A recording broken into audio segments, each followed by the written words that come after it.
কেন নামাজ পড়ো না ভাইয়া? এই বাপ, মুসলমানের বাচ্চা, কেন নামাজ পড়ো না? ছেলেরা আমার, কেন নামাজ পড়ো না?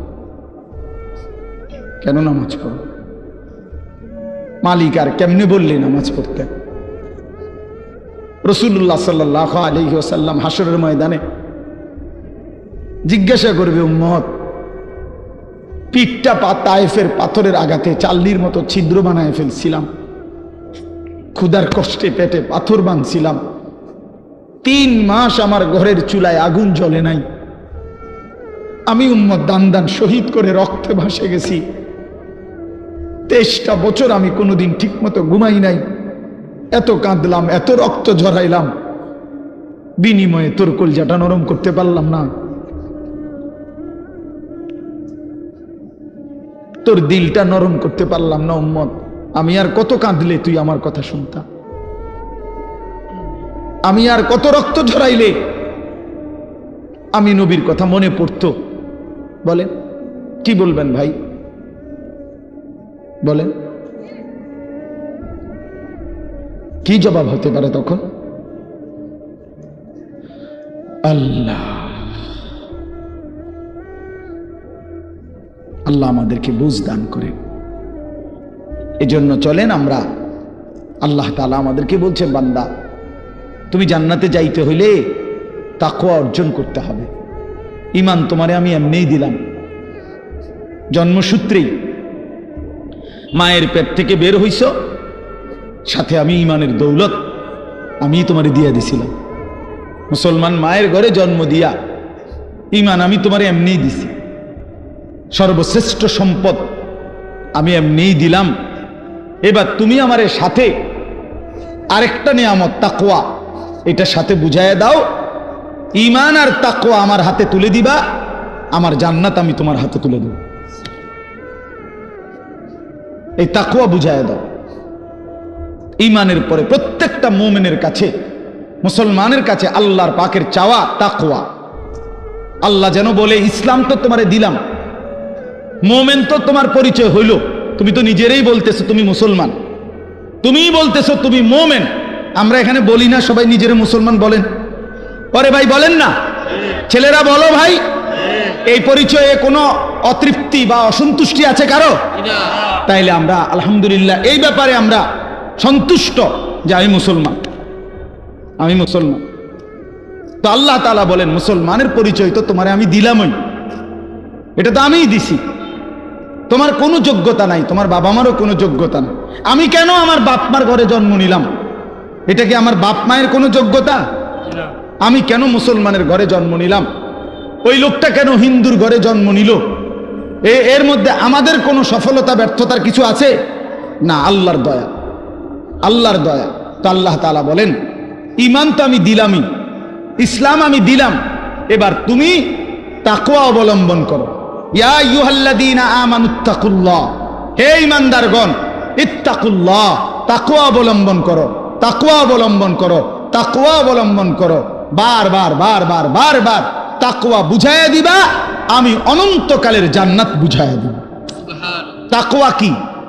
আল্লাহকে তাকওয়া দিতে বলছে আল্লাহ আমাদেরকে। আমরা মুসলমান, আমাদেরকে আল্লাহর সামনে তাকওয়া দিতে হবে বুঝাইয়া। তাকওয়া কি?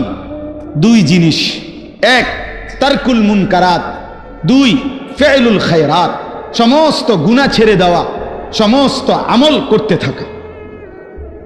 আল্লাহ তাআলা বলছে, গুনাহ ছেড়ে দাও, বন্দিগিতে লেগে যাও, আমার হুকুম পালন করো, আমার নিষেধ বর্জন করো। আমার হুকুম, আমার রসুলের হুকুম যা তা আমারই হুকুম, আমার রসুলের নিষেধ যা তা আমারই নিষেধ। কারণ নবী সাল্লাল্লাহু আলাইহি সাল্লাম নিজের থেকে কিছুই বলেননি, করতেও বলেন নাই, ছাড়তেও বলেন নাই। কথা বলেন না কেন? নবী যা করতে বলছেন তাও আল্লাহর পক্ষ থেকে, যা ছাড়তে বলছেন তাও কার পক্ষ থেকে? আল্লাহর পক্ষ থেকে।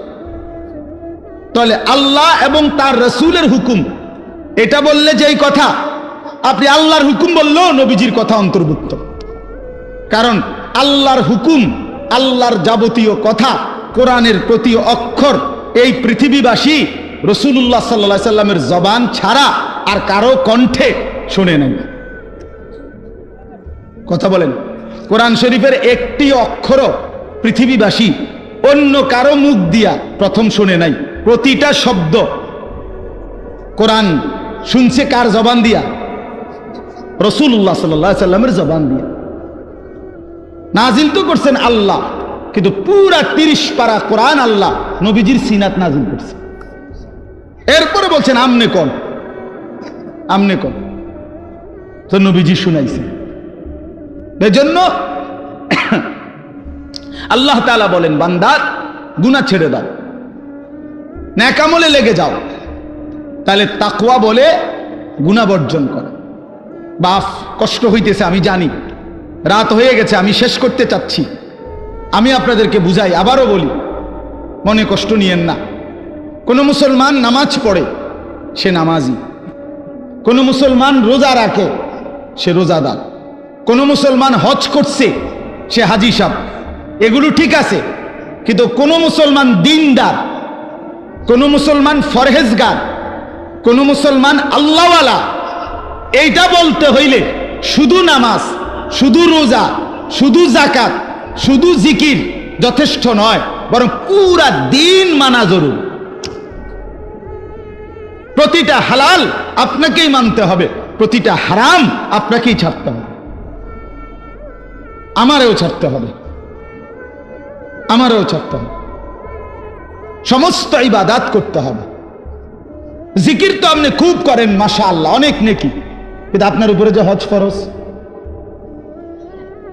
রোজা তো আপনি মাশাআল্লাহ খুব রাখেন, কিন্তু আপনার উপরে যে যাকাত ফরজ, সেটা কই? সেটা কই? আপনি নামাজ রোজা তো মাশাআল্লাহ খুব করেন, কিন্তু আপনার বউ বাচ্চার যে তাদেরকে নামাজ পড়তে বলা, তাদেরকে আল্লাহর ইবাদতের উপরে উঠাবার চেষ্টা করা, এটাও যে আপনার উপরে ফরজ দায়িত্ব, সেটা কই? আপনি দি ফুলারে কিছু কর না। তে আমনের ঘরে 16 বছরের এত বড় ডাকাত কোনোদিন নামাজ পড়ে না, একদিনও ফজরের নামাজ পড়ে না। আপনি এই ঘরে ঘুমান, আমনের ফুলাও এই ঘরে ঘুমায়। এত বড় জানোয়ার আমনের ঘরে ঘুমায় কেন? হ্যাঁ, এত বড় হাইওয়ান, এত বড় চতুষ্পদ জন্তু মুসলমানের ঘরে ঘুমায় কেন?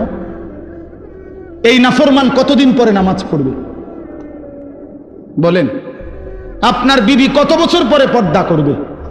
আপনি যদি বলেন আমি কইছি তো, শুনে না। কয়বার কইছেন? 950 বছর। তো নূহ আলাইহিস সালাম তো 950 বছর বলছে।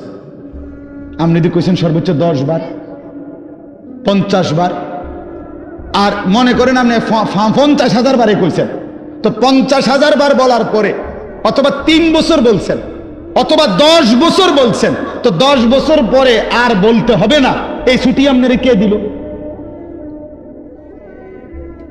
আমার কথাটা বুঝছেন? আমি যে হুজুর বিশ্বাস করেন, আমি তারে বলতে বলতে মনে 50,000 বার কইছি, তো আচ্ছা, তো ঠিক আছে, আমি ধরে নিলাম, বিশ্বাসও করলাম। তো 50,000 বার বলার পরে ছুটি, এই কথা আপনারে কে অনুমতি দিল? আছে এমন কোনো অনুমতি নাই। এই জন্য বাবাদেরকে বলি, সন্তানের, স্ত্রীর, ঘরের মানুষ যারা আপনার ছেলে মেয়ে বউ বাচ্চা, এদের ঈমানের ফিকির, আখিরাতের ফিকির, নামাজের ফিকির, ইবাদতের ফিকির, আল্লাহর কসম এটা হলো আপনার প্রথম প্রধান মূল দায়িত্ব। ভাত মাছ চাল ডাল, ঘর সংসার ফার্নিচার, বিদেশ কিংবা দেশ, চাকরি কিংবা ব্যবসা, দোকান কিংবা ভিট, ক্ষেত কিংবা খামার, এগুলোর ব্যবস্থা পারলে করলেন, না পারলে যদি না করতে পারেন, আল্লাহর কসম, আল্লাহর কসম, আখিরাতে কোনো জবাব দিতে হবে না। আপনার ছেলে মেয়ের জন্য যদি আপনি বিল্ডিং করে দিতে না পারেন, খাট বানায় দিতে না পারেন, তারে যদি আপনি বিদেশ না পাঠাইতে পারেন, এর জন্য হাসরে আপনি আটকাবেন না। কিন্তু তারে কেন নামাজ পড়তে বললেন না, সেজদা দিতে বললেন না, পর্দা করতে বললেন না, তারে কেন গুনাহ ছাড়াইতে চেষ্টা করলেন না, তারে কেন টেলিভিশন, মোবাইল, নাটক, সিনেমার থেকে বাঁচাইতে চেষ্টা করলেন না? এই জন্য আপনি আল্লাহর কাছে জবাবদিহি করতে হবে। এই আমরা আমাদের চেষ্টা করলাম আপনার ঘরে বুঝায় করার জন্য। তো আল্লাহ তাআলা বলেন, বান্দা তাকওয়া বুঝায় দাও, আমার জান্নাত বুঝে নাও। গুনাহ ছেড়ে দিলে বলে হুজুর আমি সব পারমু কিনা, আপনি সব পারবেন কিনা, সব বলতে আপনি কয়টা বুঝছেন? আপনি জানেননি মোট শরীয়তের বিধান, বলে যে শরীয়তের বিধান হইল করণীয় হইল মোট 30টা, বর্জনীয় হইল মোট 28টা। এরকম আপনি শুরু না করবেন, আপনি শুরু করবেন, আপনি যাবেন আল্লাহর হুকুম মানার জন্য, আপনি আগাবেন 1 কদম, রব্বে করিম রহমত নিয়ে আসবেন 100 কদম। আল্লাহ বলছে বান্দা তুমি আইসো 1 বিঘত, আমি আসবো 1 হাত। তুমি আসবা 1 হাত, আমি রহমত নিয়ে আসবো 2 হাত। তুমি আসবা হাঁটতে হাঁটতে, আমি রহমত মাগফিরাত নিয়ে আসবো দৌড়তে দৌড়তে। কাজেই বান্দা তুমি ঘাবড়াইও না, আমি তো আছি বান্দা। মা তো 2 বছরের বাচ্চারে হাঁটা শিখায় যখন, তো একটু দূরে দাঁড় করাইয়া মা এই পাশে দাঁড়াইয়া, আব্বু আব্বু আসো আসো হাঁটো, তো 2 কদম 1 কদম। মাও তো জানে হে এই থেকে এই এর দূর আইতারতো না, ঠিক কি না বলেন? কিন্তু মার উদ্দেশ্য কি? মহিলাটার উদ্দেশ্য হইল বাচ্চাটা আমার 2টা কদম দিলেই হে পড়ে যাবে, কিন্তু আমি দৌড়াই আগে দৌড়লাম। এই জন্য 2 কদম দিলেই বাচ্চা যখন পড়ে যাইতে লাগে, মা দৌড়াই এই কোলে নিয়া আদর দিয়া চুমা দিয়া জড়াই দেয়। তা রব্বুল আলামিন বলে বান্দা তো আমার দুর্বলী, বান্দা তো আমার পুরা হক আদায় করতে পারবে না, কিন্তু আমার বান্দা আগায় আসলে, আমি তার দিল দেখলে, আন্তরিকতা দেখলে, গুনাহ ছেড়ে দিলে, আমি আল্লাহ লক্ষ কোটি গুণ রহমত নিয়ে তার কাছে আগায় আসবো। আল্লাহ তাআলা বলছে বান্দা তুমি রাতে আসলে আমি রাতে আসবো, তুমি দিনে আসলে আমি দিনে আসবো। তুমি পুরা পৃথিবীর সমস্ত বালুকণা পরিমাণ গুনাহ নিয়ে আসলে, আমার কাছে মাফ চাইলে, চোখের পানি ফেললে, আমি আল্লাহ তাআলা সমপরিমাণ মাগফিরাত নিয়ে তোমার কাছে আসবো। হাদিস এটা। এই জন্য আমরা প্রত্যেকেই চেষ্টা করি। আমার দ্বারা হইতো না এ কথা মুসলমান বলতে পারে না, মুমিন এ কথা বললে হবে না রে বাপ। আপনি পারবেন, আপনি পারবেন। নেক আমল, আল্লাহর হুকুম পালন করার নিজেরও চেষ্টা করেন, বউ বাচ্চার জন্য চেষ্টা করেন। আর যুবক ছেলে তোমরা ভাই নিজে নষ্ট করো না। এই রাত গভীরে এই বন্ধু আমি বললাম ভাই আমার, নিজের চরিত্র, নিজের আখলাক, নিজের জীবন, নিজের যৌবন নষ্ট করো না। একদিন দুনিয়ায়ও কষ্ট হবে, আখিরাতেও কষ্ট হবে। আখলাক চরিত্র যে নষ্ট করে, এই উলঙ্গ ছবি, নর্তকীর ছবি, জিনা ব্যভিচারের ছবি, নারীর ছবি, আল্লাহর কসম প্রতিটা তোমার যৌবনের শক্তি দুনিয়ার মধ্যেই নষ্ট করে দেয়। আখিরাতের বরবাদি তো আছেই, দুনিয়ারও শক্তি, সামর্থ্য, যৌবন, যৌন শক্তি নষ্ট করে দেয়। এজন্য দুনিয়াও কষ্ট হবে, আখিরাতেও কষ্ট হবে। তুমি ব্যক্তিগতভাবে না জানলেও আমি জানি, হাজারো শত শত যুবকের সাথে আমার ব্যক্তিগত সম্পর্ক আছে, ব্যক্তিগত মহব্বত আছে আমার সাথে। এরকম অসংখ্য যুবকের চোখের পানি এই এতগুলো মানুষের সামনে আল্লাহর কসম আমি দেখছি। তুমি জানো না, নষ্ট নারী, নষ্ট ছবি দেখতে দেখতে নিজের শরীর সক্ষমতা কি পরিমাণ নষ্ট করে ফেলছে। নিজের হাত নিজের নাফরমানি গুনার মধ্যে ব্যবহার করে কি পরিমাণ বরবাদ করে দিছে। সারা রাত নিজের জীবন কি পরিমাণ শেষ করে দিছে। এখন একাকী নিভৃতে কাঁদে, মা জানে না, বাবা জানে না, পৃথিবীর কেউ জানে না, দুঃখে দুঃখে কাঁদে। আমি এমন শত শত যুবক আমাদের সাথে তো কথা বলে, কাঁদে, দোয়া চায়, কি করব বলে। তোমার কাছে তো কইতো না, তোমার কাছে বলবে কেন? আল্লাহ আমাদেরকে মাফ করে দেন।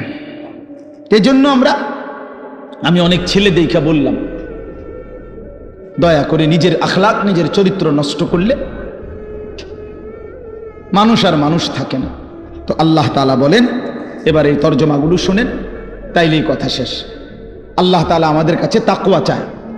আল্লাহ বলে আমারে মুত্তাকি পরিচয় দিয়া বুঝায় দাও, তুমি মুত্তাকি, মানে তুমি গুনাহ ছেড়ে দিয়েছ, নেক আমল অভ্যস্ত ছিলা। আল্লাহ বলেন এমন হলেই তুমি মুত্তাকি। ইন্নাল মুত্তাকিনা ফি জান্নাতি ওয়া উয়ুন, নিশ্চয়ই আমি আমার মুত্তাকি বান্দাদেরকে আমার অগণিত জান্নাতের মধ্যেই থাকতে দেব। ওয়া উয়ুন, এবং ঝর্ণা ধারা বেষ্টিত নহর দ্বারা বেষ্টিত আমি আল্লাহ তাআলা জান্নাতেই তাদেরকে রাখতে দেব। সুবহান। শর্ত হইল গুনাহমুক্ত জীবন, আল্লাহর বন্দিগিওয়ালা জীবন দেখাইতে হবে। জান্নাতে আল্লাহ বলেন ফি জান্নাত, আমার অগণিত জান্নাতে থাকবা, অয়ুন ঝর্ণা ধারা বেষ্টিত জান্নাত। এটা একটা সুন্দর কথা, মানে জান্নাতের মধ্যে 24 ঘন্টা আল্লাহ তাআলা জান্নাতি বান্দার জন্য 4টা নহর চালু রাখবেন। একটা হলো দুধের নহর, পানির নহর, মধুর নহর, মদের নহর। দুধের নদী, পানির নদী, মধুর নদী, মদের নদী। দুনিয়ার মদ না, জান্নাতের মদ। এই 4টা 24 ঘন্টা থাকবে। থাকবে যে বিষয়টা এমন না যে মনে করেন এখানে 4টা ড্রামের মধ্যে বা 4টা টাঙ্কির মধ্যে এই 4 ধরনের দুধ, মধু, মদ, পানি আছে। তো আমগরে বলে দিছে যে আমি তোমাদের উপরে সন্তুষ্ট, তোমাদের যখনই মন চায় এখান থেকে দুধ, মধু, মদ, পানি যেটা মন চায় এটা খাইবা। মনে করেন জান্নাতে বলল, তো এইটা অর্থ না। এটা যদি হয় তাহলে তো একটা সমস্যা আছে এখানে। ও যে পিছনের যে বেটা, তারা এখান থেকে মধু নিতে হইলে, দুধ নিতে হইলে তো হেন থেকে হাইটে আইতেবেন, এনে আইতেবেন হাইটটা, তো তো এদূর হাইটতে একবার কষ্ট হবে। তো জান্নাতি বান্দা বলবে, আল্লাহ আপনি আমারে এদূর হাঁটাইলেন, তো আর আমার জান্নাত কি দিলেন? আমরা তো আমার কষ্টই দিলেন কদ্দুর। সুবহানাল্লাহ। তাফসীরের মধ্যে জন্য লিখছে, জান্নাতি বান্দা যখন জান্নাতে যেখানেই থাকবে, দাঁড়ানো, বসা, শোয়া, হাঁটতে থাকুক, ডান দিকে থাকুক, বাম দিকে থাকুক, সামনে থাকুক, পিছনে থাকুক, যেখানেই থাকুক, 24 ঘন্টা তার পাশে এই 4টা নহর, নদী, ঝর্ণা বইতে থাকবে। তুমি হাঁটতে যাইতে হবে না এক কদম, তোমার লগেই থাকবে একসাথে। এইটারে কয় ওয়ায়ুন জান্নাতিন তাজরি মিন তাহতিহাল আনহার। এইটার অর্থ সারাক্ষণ সারাক্ষণ আল্লাহ আমাদেরকে তৌফিক দান করেন। মালিক তো জান্নাত বান্দাদের জন্যই বানাইছে, মুসলমানদের জন্যই বানাইছে।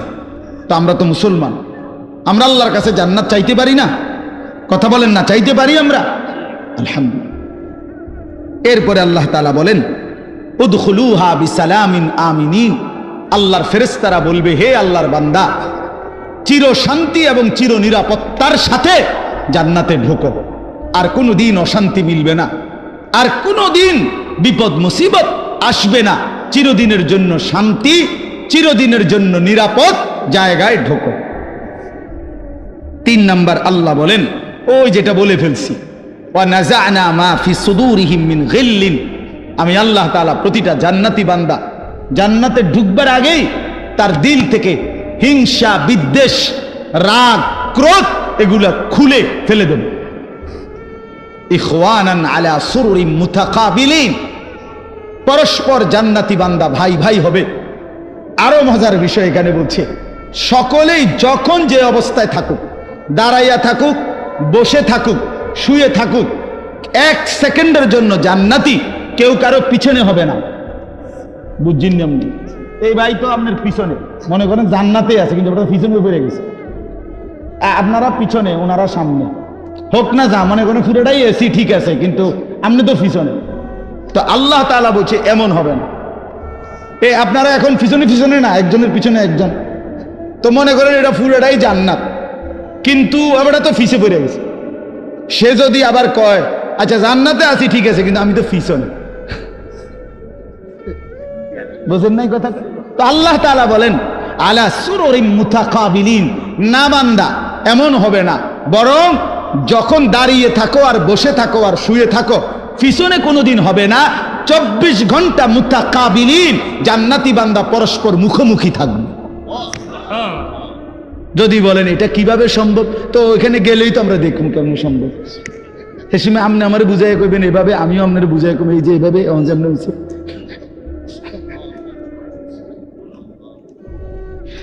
লা ইয়ামাসসুহুম ফিহা নাসাবুন। রব্বুল আলামিন বলে, 1,00,000 কোটি বছরে জান্নাতীর কোনোদিন কোনো ক্লান্তি আসবে না। দুনিয়ায় দুঃখেও মানুষের ক্লান্ত হয়, আবার সুখেও ক্লান্ত হয়। হাসতে হাসতেও কাহিল হয়ে যায়, কানতে কানতেও কাহিল হয়ে যায়, খেলতে খেলতেও দুর্বল হয়ে যায়, হয় না? অনেকক্ষণ ধরে খেলতেছে তো এখন কি লাগতেছে? কাহিল লাগতেছে। তো হাসতে হাসতেও কাহিল হয়, কানতে কানতেও কাহিল হয়। আল্লাহ বলেন জান্নাতি বান্দা যত সুখের মধ্যেই থাকুক না কেন 24 ঘন্টা কখনোই কোনো ক্লান্তি আসবে না। ওমা হুম মিনহা বিমুখরাজিন।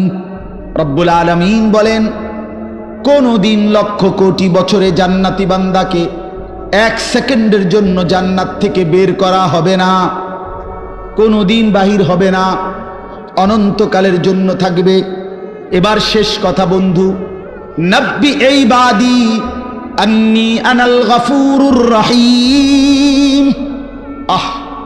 রব্বুল আলামিন বলেন এমন সুন্দর এমন সুখের জান্নাত আমি আল্লাহ বর্ণনা দেওয়ার পরে বন্ধু ও নবী আপনাকে বলছি, কোন উম্মত যদি আপনার বলে আল্লাহ আমি তো শুনেছি জান্নাতের কথা, যেতেও মন চায়, কিন্তু এই পরিমাণ গুনার নাফরমানি করেছি রব্বুল আলামিন, যার কারণে গুনাহ তো অনেক বেশি, জান্নাতের আশাই করতে পারি না। আল্লাহ বলেন বন্ধু আপনি আমার সেই বান্দাদেরকে বলে দেন আন্নী আনাল গফুরুর রহিম, যত লক্ষ কোটি গুনাহ হোক না কেন ছেড়ে দিয়ে তওবা করে চোখের পানি ফেলে যদি আমি আল্লাহর দিকে ফিরে আসে, আমি আল্লাহ ওয়াদা দিলাম আসমান ছোঁয়া গুনাহ হলেও আমি আল্লাহ গফুর, আমি নিশ্চিত মাফ করে দেব।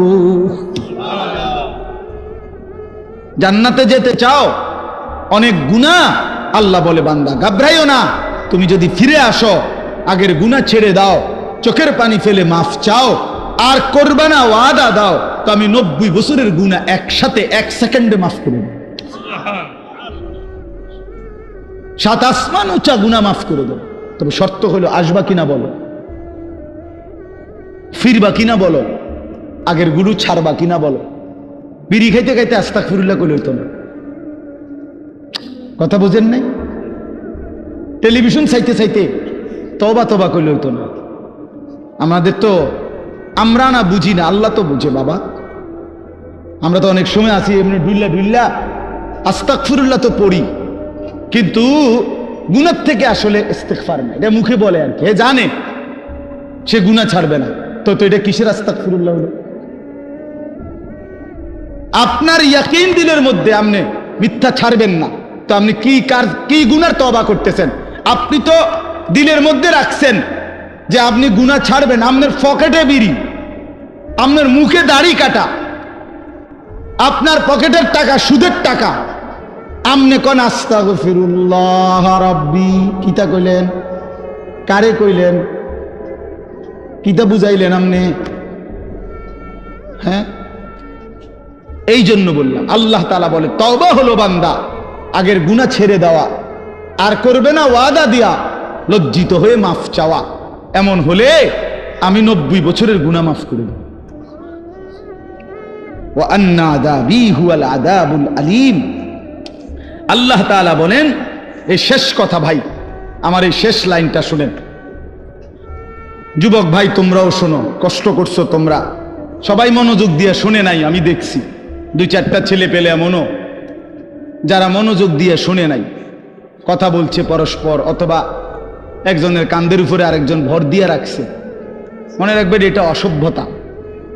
কোনো প্রাপ্ত বয়স্ক ছেলে মানে 14 বছর 15 বছর থেকে উপরে যারা সাবালক, অর্থাৎ যাদের উপরে গোসল ফরজ হয়, এমন সাবালক ছেলে একজন আরেকজনকে জড়ায়া ধরা, এটা সম্পূর্ণভাবে শাহওয়াত, এটা অসভ্যতার অংশ। হ্যাঁ, এটা একটা শাহওয়াতের অংশ, এটা একটা নোংরামির অংশ। আপনি মনে করেন আমরা বন্ধু দেখে জড়াই, না না না, বন্ধু না, তোমার কাছে মধ্যে শাহওয়াত আছে দেখে জড়াই ধরছে। দুনিয়াবাসী না বুঝলে কি হয়েছে, আসমানওয়ালা বুঝে। এই জন্য ভাইয়া আখলাক বড় সম্পদ। তো বলতেছিলাম শেষ কথা হলো আল্লাহ বলেন আপনাদের বাবাদেরকেও বলি, আমারও বলি, যুবক ভাই তোমাদেরকেও বলি, ওয়া আন্না আযাবি হুয়াল আযাবুল আলীম। আল্লাহ তাআলা বলছেন বান্দা এতভাবে বললাম, আমার জান্নাত আমি সাজায় রাখছি, আমি বললাম আমি মাফ করে দেব, এরপরও যদি কেউ গাদ্দারি করো, অবাধ্যতা করো, হাসরের ময়দানে আল্লাহ তাআলা তার বহু বান্দার আমল ধুলির মতো উড়ায় দিবেন, ছুঁড়ে ফেলে দিবেন। সাহাবায়ে কেরাম, কথা বলো না ভাই, কথা বলো না, অবাক হয়ে জিজ্ঞেস করবেন। সাহাবীরা জিজ্ঞেস করছেন, ইয়া রাসূলুল্লাহ, তারা কারা? তো নবী সাল্লাল্লাহু আলাইহি ওয়াসাল্লাম বলছেন, প্রকাশ্যে তো তারা তোমাদেরই ভাই, তোমাদের সাথেই নেক আমল করত, কিন্তু যখন একাকী গোপনে, ওয়ালাকিন ইদা খালাউ বিমাহারিমিল্লাহ ইনতাহাকুহা, একাকী যখন কোনো গুনাহ, নাফরমানি, হারাম কাজ করার সুযোগ পেত, তো একাকী হওয়ার কারণে করে ফেলত। মনে মনে ভাবতো যে কেউ দেখে না, কেউ শুনে নাই, কেউ দেখে নাই, রাতের অন্ধকার, গোপন জায়গা, একাকী, তো এই কারণে আল্লাহর নাফরমানি করত। আর মানুষের সামনে বেশভূষা ধরত বুজুর্গি, মানুষের সামনে একদম ফরহেজগার, একাকী আল্লাহর নাফরমান। তো রাসূলুল্লাহ সাল্লাল্লাহু আলাইহি ওয়াসাল্লাম বলেন, এমন ব্যক্তির আমলগুলো আল্লাহ তাআলা ছুঁড়ে মারবেন, ধুলির মতো উড়িয়ে দেবেন। এটা মৌলানা বলতেছিলেন আপনাদেরকে। এজন্য এটা মনে রাখা চাই, মুসলমান মানে এই কথা দিলের মধ্যে ইয়াকিন রাখতে হবে, 24 ঘন্টা হার হালাতে, সকল অবস্থায় আল্লাহ আমাকে দেখে। কি বলেন? আল্লাহ আমাকে দেখে। আলাম ইয়ালাম বিআন্নাল্লাহা ইয়ারা, আল্লাহ তাআলা বলে, বান্দা তুমি কি জানো আমি কিন্তু সারাক্ষণ তোমাকে দেখি, সারাক্ষণ, রাতেও দিনেও, অন্ধকার অমাবস্যার রাতেও, পূর্ণিমার চাঁদের আলোর নিচেও, একাকীও, গোপনেও, প্রকাশ্যেও, সর্বাবস্থায় আমরা আল্লাহ তাআলার ইহাতা, আল্লাহ তাআলার বেষ্টনীর বাহিরে যাওয়ার কোনো সুযোগ আমাদের নাই। কোরআন শরীফে আছে, আল্লাহ তাআলা বলেন, ইয়া মা'শারাল জিন্নি ওয়াল ইনস ইন ইসতাতা'তুম আন তানফুযু মিন আকতারিস সামাওয়াতি ওয়াল আরদ ফানফুযু। সূরা আর রহমানের মধ্যে আছে। আল্লাহ তাআলা বলেন, হে জিন এবং মানুষ, যদি নাফরমানি করতেই মন চায়, তো আমি আল্লাহর আসমানের সীমানা, জমিনের সীমানা ছেড়ে দাও, আমার সীমানার থেকে বেরিয়ে পড়ো, দেখো পারো কিনা। আল্লাহ তাআলা বলে, লা তানফুজুন ইল্লা বিসুলতান, আমি ক্ষমতা না দিলে কেউই নিজের যোগ্যতায়, নিজের ক্ষমতায় আমার সীমানা পার হইতে পারবে না। বুঝেন নাই? পারবে? আমরা আসলে পারমু না। এভাবে বহু আয়াতের মধ্যে আল্লাহ তাআলা কোরআনুল কারীমে কথা বারবার বলছে, বান্দা তুমি আমার বেষ্টনীর ভিতরে, লাকাদ আহসাহুম ওয়া আদ্দাহুম আদ্দা। আল্লাহ তাআলা বলেন, আমি বান্দাকে বেষ্টন করে আছি এবং তার পুরা জিন্দেগি গুনে গুনে রাখছি, গুনে গুনে রাখতেছি, একটা জাররা, একটা হিসাব বাদ যাবে না, বাদ যাবে না। আহসাহুল্লাহু ওয়া নাসু। আল্লাহ তাআলা বলেন, বান্দা আমি গুনে রেখেছি, তুমি ভুলে গেছো, তোমার হয়তো মনে নাই তোমার পুরা হায়াত, আমি আল্লাহ তাআলা হিসাব করে রাখছি। হাসি দিছো কয়টা, কাঁদছো কয়বার, হাত উপরে উঠাইছো কয়বার, নিচে নামাইছো কয়বার, অক্সিজেন গ্রহণ করছো নিঃশ্বাস কয়বার, আবার ছেড়ে দিছো নিঃশ্বাস কয়বার। আল্লাহ তাআলা বলেন, সব আমার ফেরেশতা হিসাবের মধ্যে লিখে রাখছে, সব হিসাব। এজন্য বাপ, এটা বহুতই জরুরি বিষয়। নিজেরে বুদ্ধিমান ভাবতে নাই, নিজেরে চালাক মনে করতে নাই। পৃথিবীর সবাইকে ফাঁকি দিলে কি হবে? আল্লাহকে ফাঁকি দেব কিভাবে?